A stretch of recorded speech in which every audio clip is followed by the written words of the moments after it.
3000 பேர் 5000 பேருன்ட்டு ஆண்களும் பெண்களும் திரளான ஜனங்கள் ரட்சிப்புக்குள்ளாக வந்தார்கள். அப்படிப்பட்டதாய் அவர் உயர்த்தி வச்சிருந்தார். அது மட்டும் இல்ல, அப்போஸ்தலர் நடவடிக்கைகள் 5ஆம் அதிகாரம் 15ஆம் வசனம் சொல்லுகிறது, போற வழியில எல்லாம் பிணியாளிகளை, அதான் நோயாளிகள் எல்லாம் கூட்டு ரோட்ல படுக்க வைப்பாங்களாம். அட்லீஸ்ட் அவனோட நிழல் பட்டு அவன் சுகமாகட்டும். பேதுருடைய நிழல் பட்டு அந்த நோயாளிகள்லாம் சுகமாகறாங்க. அப்படிப்பட்ட ஆசீர்வாதத்தை பேதுருவின் மேல, அப்படிப்பட்ட அபிஷேகத்தை அவனுக்கு கொடுத்திருந்தார் கர்த்தர்.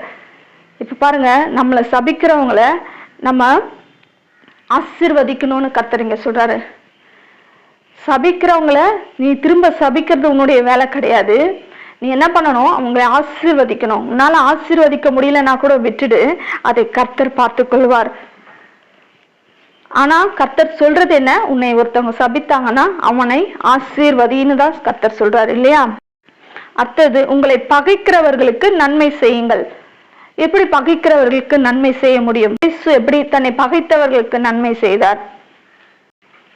லூக்கா 22:50-51 ஆகிய வசனங்கள். அந்தபடியே அவர்களில் ஒருவன் பிரதான ஆசாரியனுடைய வேலைக்காரனை வலது காதர வெட்டினான். அப்பொழுது இயேசு, இம்மட்டில் நிறுத்துங்கள் என்று சொல்லி அவனுடைய காதை தொட்டு அவனை சொஸ்தப்படுத்தினார். யாரு? பிரதான ஆசாரியனுடைய வேலைக்காரன். இயேசுவை பிடிக்கிறதுக்கு வந்திருக்காங்க இல்லையா கெத்செமனே தோட்டத்துல. அப்போ பிரதான ஆசாரியனுடைய வேலைக்காரர்கள்லாம் வந்திருக்கிறாங்க கூட. ரோமன் சோல்ஜர்ஸும் வந்திருக்காங்க, இவங்களும் வந்திருக்காங்க. அவங்களாம் யாரு? இயேசுவை பகைத்தவர்கள். அவரை பகைக்கிறதுனாலதான் அவரை கூட்டி கொண்டு போகும்படியா, அவரை கைது செய்யும்படியா இங்க வந்திருக்கிறாங்க. அப்படி வரும்போது பேதுரு என்ன பண்றான்? கத்தி எடுத்து அவன் ஒரு காதை வெட்டிடுறான். இந்த இடத்துல இயேசு என்ன செய்யறாரு? இந்த மாதிரிலாம் பண்ணக்கூடாது, தப்புன்னு சொல்லி உடனே அவன் காது மேல கைய வச்சு அவனுக்கு ஜெபித்து புதிய காதை அவனுக்கு கொடுக்கிறார். அந்த இடத்துல அவனை சொஸ்தமாக்குகிறார். அவன் ரத்த வெள்ளத்துல கதறி இருப்பான்ல, அந்த இடத்துல கர்த்தர் அவனுக்கு நன்மை செய்கிறார். உன்னை பகைக்கிறவர்களுக்கு நன்மை செய். அப்படிதான் நம்மளை பகைக்கிறவர்களுக்கு நம்ம நன்மை செய்யணும். நமக்கு தீமை செய்ய வரும்போது நம்ம என்ன பண்ணணும்? அந்த சமயத்துல அவங்களுக்கு தீமை ஏற்பட்டுருச்சுன்னா அவங்களுக்கு நன்மை செய்யணும். யோசேப்பு இப்படிதான் இல்லையா? அவனுக்கு அவங்க சகோதரர்கள் தீமை செய்தார்கள், அவனை பகைத்தார்கள். ஆனா 50 வருஷம் கழிச்சு அவனை தேடி வரும்போது அவன் திரும்ப பகைக்கல, ஆனா அவங்களுக்கு நன்மைதான் செய்தான் இல்லையா? ஏன்னா அவன் தேவனுடைய திட்டத்தை அறிந்திருந்தான். தேவ திட்டம் இந்த இஸ்ரவேல் ஜனங்களை உயிரோட காப்பதுதான் அப்படின்றத அறிந்துதான் அந்த இடத்துல அவன் திரும்ப அவர்களை பகைக்காமல், எனக்கு அன்னைக்கு இவ்வளவு துரோகம் பண்ணீங்களே அப்படின்னு சொல்லி அவன் பகைக்காமல் அவர்களுக்கு உதவி செய்கிறான். அவர்களே உயிரோட காத்தான் அந்த பஞ்ச காலத்துல இல்லையா? அந்த மாதிரியான அன்பு இன்றைக்கு நமக்குள்ளேயும் இருக்கணும். நம்ம பகைத்தவர்களே, அன்னைக்கு நீ என்னை இப்படி பண்ணல, இன்னைக்கு நான் உனக்கு ஹெல்ப் பண்ண மாட்டேன் அப்படின்னு சொல்லக்கூடாது. நன்மை செய்கிறவர்களாய் நம்ம இருக்கணும். அப்போதுதான் நம்ம கிறிஸ்துவுக்கு சீஷர்களா இருப்போம், அவருடைய சிநேகிதர்களா இருப்போம். அடுத்தது, உங்களை நிந்திக்கிறவர்களுக்காகவும் உங்களை துன்பப்படுத்துகிறவர்களுக்காகவும் ஜெபம் பண்ணுங்கள். மத்தேயு 27ஆம் அதிகாரம் 39-44. அந்த வழியாய் நடந்து போகிறவர்கள் தங்கள் தலைகளை துலுக்கி, தேவாலயத்தை இடித்து 3 நாளைக்குள்ளே கட்டுகிறவனே, உன்னை நீயே ரட்சித்துக்கொள், நீ தேவனுடைய குமாரனானால் சிலுவையிலிருந்து இறங்கி வா என்று அவரை தூஷித்தார்கள். அப்படியே பிரதான ஆசாரியரும் வேதபாரகரும் மூப்பரும் பரியாசம் பண்ணி மற்றவர்களை ரட்சித்தான், தன்னைத்தான் ரட்சித்துக் கொள்ள திராணி இல்லை. இவன் இஸ்ரவேலின் ராஜாவானால் இப்பொழுது சிலுவையிலிருந்து இறங்கி வரட்டும், அப்பொழுது இவனை விசுவாசிப்போம். தன்னை தேவனுடைய குமாரன் என்று சொல்லி தேவன் மேல் நம்பிக்கையா இருந்தானே, அவர் இவன் மேல் பிரியமாயிருந்தால் இப்பொழுது இவனை ரட்சிக்கட்டும் என்றார்கள். அவரோடு கூட சிலுவைகளில் அறையப்பட்ட கல்லரும் அந்தபடியே நிந்தித்தார்கள். இப்ப என்ன பண்றாங்க? பரியாசம் பண்றாங்க, தூஷிக்கிறாங்க, நிந்திக்கிறாங்க, அவரை துன்பப்படுத்தி அந்த துன்பத்துல எல்லாரும் மகிழ்ச்சி கண்டு கொண்டு இருக்கிறார்கள். இவ்வளோ பண்றாங்க அராஜகம்.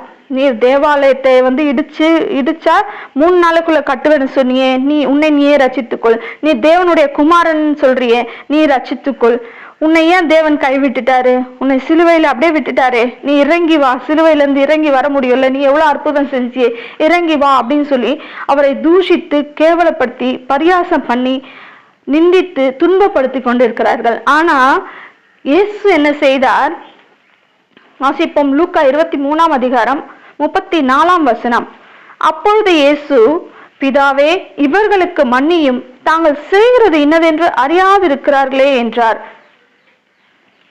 இப்போ அவர்களுக்காக அவர் ஜெபித்து கொண்டிருக்கிறார். மன்னியும் என்று ஜெபித்தார்.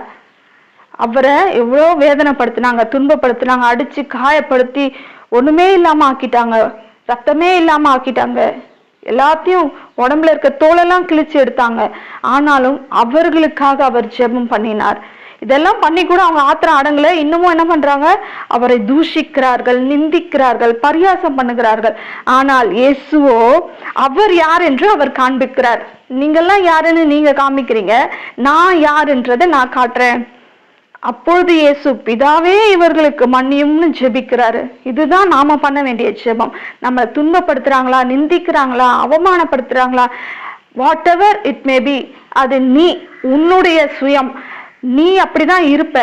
ஆனா நான் தேவனுடைய பிள்ளை. நீ எவ்வளவு என்னை துன்பப்படுத்தினாலும், எந்த அளவுக்கு என்னை கேவலப்படுத்தினாலும், நான் உன்னை திரும்ப கேவலப்படுத்த மாட்டேன், நான் உன்னை திரும்ப அடிக்க மாட்டேன், நான் உன்னை திரும்ப துன்பப்படுத்த மாட்டேன் அப்படின்னு சொல்லி பிதாவை நோக்கி நீங்க ஜெபிக்கும் போது, கிறிஸ்துவை நோக்கி நீங்க ஜெபிக்கும் போது, இவர்களுக்கு மன்னியும், அவங்க என்ன செய்யறாங்கன்னு தெரியாம செய்யறாங்க ஆண்டவரே அப்படின்னு சொல்லி அவர்களுக்காக நீங்கள் ஜெபிக்கும் போது கர்த்தர் அவர்கள் இருதயத்தை மாற்றுவார். அவங்க என்ன செய்யறாங்க? அவங்க சுயமா அவங்க செய்யறாங்க, அவங்க பிசாசின் பிள்ளைகளா இருக்கிறபடினால அவங்க செய்யறாங்க. நீங்க தேவனுடைய பிள்ளைகளா இருக்கிறபடினால நீங்கள் அவர்களுக்கு மன்னிக்க வேண்டும். இதுலதான் அந்த அன்பு வெளிப்படும். தேவனுடைய அன்பு எதுல வெளிப்படுது? இப்படிப்பட்ட மன்னிப்புல தான் வெளிப்படுகிறது. அநேக இடங்கள்ல தேவன் என்ன சொல்றாரு? உன் சகோதரன் திட்டான்னா, உனக்கு விரோதமா எதனா செஞ்சிட்டானா அவனை மன்னி. ஒரு முறை இல்ல, 7 முறை இல்ல, 70 முறை மன்னி. நீ மறிக்கிற வரைக்கும் மன்னி, நீ உலகத்துல வாழுற வரைக்கும் மன்னி. எத்தனை முறை உனக்கு விரோதமா அவன் வந்தாலும் அத்தனை முறையும் அவனை மன்னித்து விட்டு விடு. ஏன்னா அன்பு, உனக்குள்ள தேவனுடைய அன்பு செயல்படணும். அந்த அன்பின் நிமித்தமாக மன்னித்து விடு. இப்படி செய்வதனால் நீங்கள் பரலோகத்தில் இருக்கிற உங்கள் பிதாவுக்கு புத்திரராயிருப்பீர்கள். அப்புறம் என்ன சொல்றாரு? இதெல்லாம் சொல்லி முடிச்சுட்டு, இப்படிலாம் நீங்க செஞ்சீங்கன்னா நீங்கள் பரலோகத்தில் இருக்கிற பிதாவுக்கு புத்திரராயிருப்பீர்கள். ஏன்னா தேவன் எப்படிதான் இருக்கிறாரு? தீயோர் மேலும் நல்லோர் மேலும் தமது சூரியனை உதிக்க பண்ணுகிறார். அவர் உன் மேல நீ என்னை மறுதளிக்கிற, நீ என்னை வேணான்னு சொல்ற அப்படின்றதுக்காக அவங்களுக்கு சூரியன் உதிக்காதுன்னு சொல்லல. நீ அவரை ரொம்ப அதிகமா வணங்குறன்றதுக்காக உனக்கு சூரியன் அதிகமா உதிக்கணும்னு சொல்லல. எல்லாருக்கும் ஒரே மாதிரியான சூரியன் தான், எல்லாருக்கும் ஒரே வெளிச்சத்தை தான் கொடுக்குது.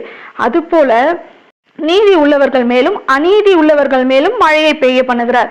அவர் நீ நல்லவன் நீ கெட்டவன்றதுக்காக நம்ம வீட்டுல மழையும் அடுத்தவங்க வீட்டுல மழை இல்லாமையும் அந்த மாதிரி கொடுக்கறது இல்ல. அவர் எல்லாரையும் ஒரே மாதிரி தான் ட்ரீட் பண்றாரு இல்லையா? அப்படிதான் நீங்களும் இருக்கணும். உங்களை சிநேகிக்கிறவர்களையும் நீங்கள் சிநேகித்தால் விசேஷித்த விதமாய் நீங்கள் செய்கிறது என்ன இல்லையா? மற்றவங்களும் அதே தான் செய்யறாங்க. நம்மளை யாருன்னா அன்பு கூர்ந்தாங்கன்னா அவங்களதான் அன்பு கூறுவாங்க. உங்களை பகைச்சாங்கன்னா அவங்கள அவங்க கண்டுக்க கூட மாட்டாங்க இல்லையா? அதே மாதிரி நம்மளும் இருந்தா தேவனுடைய பிள்ளைகள் அப்படின்றதுக்கு ஒரு தனித்துவம் இருக்கணும் இல்லையா? நமக்குன்னு ஒரு தனித்துவம் இருக்கணும். அந்த தனித்துவத்தை நீ பிடித்துக்கொள்.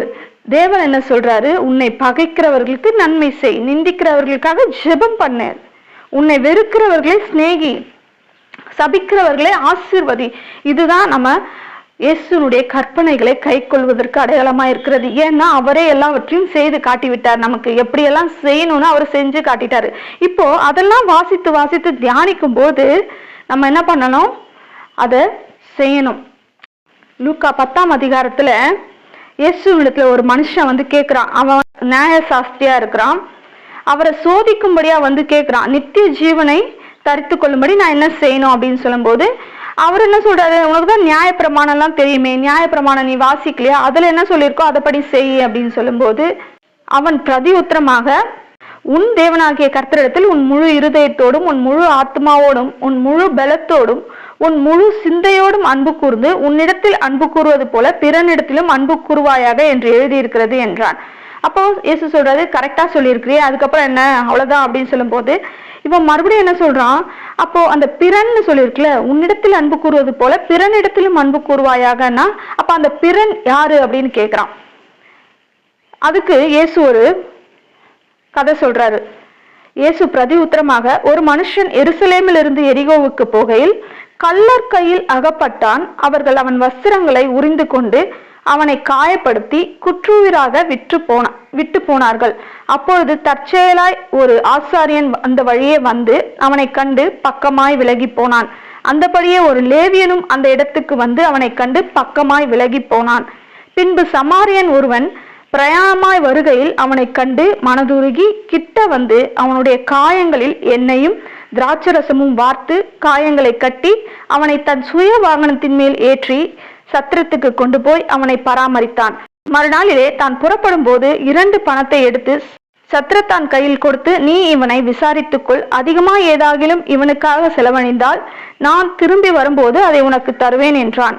இப்படி இருக்க கள்ளர் கையில் அகப்பட்டவனுக்கு இந்த 3 பேரில் எவன் பிறனாய் இருந்தான் உனக்கு எப்படி தோன்றுகிறது என்றார். அதற்கு அவன், அவனுக்கு இரக்கம் செய்தவனே என்றான். அப்பொழுது இயேசு அவனை நோக்கி, நீயும் போய் அந்தபடியே செய் என்றார். எவ்வளவு அருமையான ஒரு விளக்கம் இங்க கொடுத்திருக்கிறார் கர்த்தர். ஒரு மனுஷன் எருசலேம்ல இருந்து எரிகோவுக்கு போயிட்டு இருக்கான். வழியில கள்ளர் கையில, திருடர்கள் கையில அகப்பட்டு அவங்க அவனை அடிச்சு அவனுடைய வஸ்திரங்களை எல்லாம் எடுத்துக்கொண்டு அவனை குற்றுயிராக, அவன் சாகிற அளவுக்கு அவனை அடிச்சு போட்டுட்டு போயிடுறாங்க. அந்த வழியா ஒரு ஆசாரியன் வருகிறான். ஆசாரியன் யாரு? தேவனுக்கு வழிபெடுத்து வேலைகளை செய்கிறவனா இருக்கிறான் இல்லையா? தேவனுடைய அடுத்த காரியங்களை அவன் செய்கிறவனா இருக்கிறான். ஆசாரியன் அவனுக்கு தெரிந்தவனா தானே இருப்பான். ஆனா அவன் நன்றா தெரிந்தவனை இவன் என்ன பண்ணல, காப்பாத்தாம பக்கமாய் விலகி போனான். அடுத்து ஒரு லேவி வரான். லேவி யாரு? அவனும் தேவனுடைய வேலைகளை செய்கிறவனா இருக்கிறான். அவன் வரான். அவனும் என்ன பண்ணிட்டான், அப்படியே குற்றுயிரா விட்டுட்டு போயிட்டான். இவங்க 2 பேருக்குமே என்ன இல்லை, தேவனுடைய காரியங்களை செய்தாலும் அந்த இருதயத்துல இரக்கம் இல்லை. தேவனை வணங்கினாலும் அவர்களுக்கு இருதயத்துல இரக்கம், அன்புன்ற ஒரு காரியம் இல்லை. ஆனா அதுக்கப்புறம் சமாரியன் ஒருவன் வரான். இவனுக்கும் யூதர்களுக்கும் ஆகவே ஆகாது இல்லையா? ஆனா அடிப்பட்டு இருக்கிறது ஒரு யூதன்.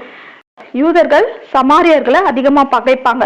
ஆனாலும் இந்த சமாரியன் என்ன பண்ணல, அப்படியே அவனை விட்டுட்டு போகாம அவனுக்கு முதல் உதவி செய்கிறான்.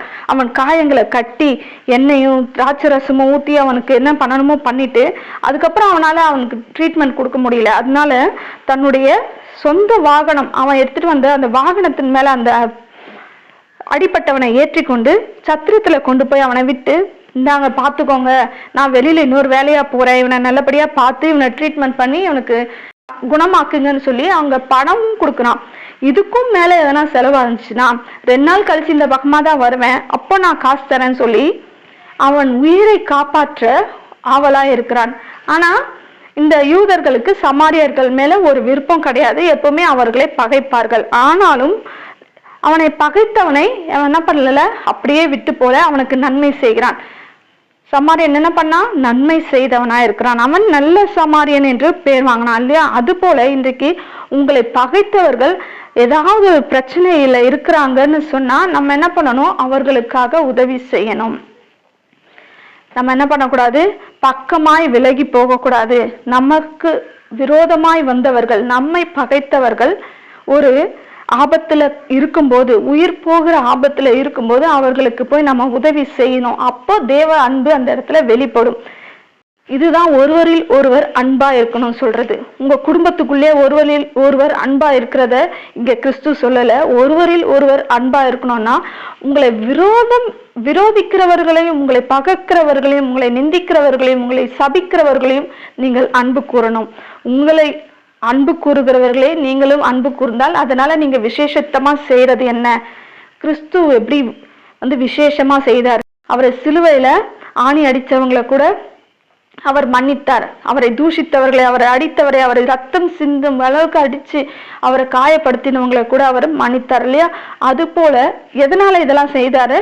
நம் மேல் வைத்த அன்பு, அளவுக்கு அதிகமான அன்புனாலதான் இதை செய்தார். அப்போ அவரை நம்ம அன்பு கூறுறோம்னு சொன்னா, நான் இயேசுவை ஏற்றுக்கொண்டேன், நான் மேல் அன்பு கூறுறேன் அப்படின்னு சொன்னா ஃபர்ஸ்ட் நாம என்ன பண்ணணும், அவருடைய வழிகள்ல அவர் எப்படி நடந்தாரோ அதை போல நான் நடக்க போறேன்னு சொல்லி நம்ம நடக்க பிராக்டிஸ் பண்ணணும். நம்ம எப்படி பிராக்டிஸ் பண்ண முடியும்? அவருடைய வசனங்கள், அவர் என்ன செய்தாருன்னு திரும்ப திரும்ப யோசிச்சு யோசிச்சு தியானிக்கும் பொழுதுதான் அவருடைய வழிகள்ல நம்ம நடக்க முடியும். அதை வசனங்களை எடுத்து பார்க்கவே இல்லை, அவருடைய செய்கைகளை நம்ம தியானிக்கவே இல்லைன்னு சொன்னா நம்மளால அவருடைய வழிகள்ல நடக்க முடியாது, நம்மளால மற்றவங்களை அன்பு கூற முடியாது. அதனால வேதத்தை வாசிங்க. கர்த்தராகிய இயேசு கிறிஸ்து மற்றவர்களுக்கு என்ன செய்தார், அவர் எப்படி நடந்து கொண்டார் என்பதை திரும்ப திரும்ப வாசித்து தியானிக்கும் போது அவர் தன்னை வெளிப்படுத்துவேன் என்று சொல்லியிருக்கிறார். அப்ப அவர் வெளிப்படுத்தும் போது நமக்கு தெரியும் இல்லையா, ஆஹா இவங்க கிட்ட இப்படிதான் நடந்துக்கணும், அவங்க கிட்ட இப்படி நடந்துக்கணும்னு அவர் நமக்கு ஆலோசனை சொல்லுவார். அதன்படி நம்ம நடக்கிறவர்களா இருக்க வேண்டும். கர்த்தர் நல்லவர்.